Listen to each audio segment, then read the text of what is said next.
One thing to know about business is that every gain comes with a pain you have to be willing to tolerate. The question isn't whether business will be difficult. It will.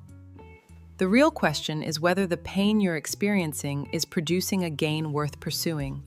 If you're spending 10 hours solving a problem that gives you 1 hour of progress, that's not necessarily hard work. It may simply be a poor pain-to-gain ratio. Think about it this way.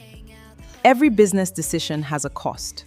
Money, time, energy, attention, relationships, or even opportunity. And growth doesn't mean avoiding those costs. It means being strategic about which costs you're willing to pay, because the return is worth it. Sometimes the pain is learning a new skill. Sometimes it's investing in better tools. Sometimes it's letting go of a method that worked before but no longer works now. The mistake is assuming that because something is painful, it must be bad. Some pain is actually evidence that you're growing.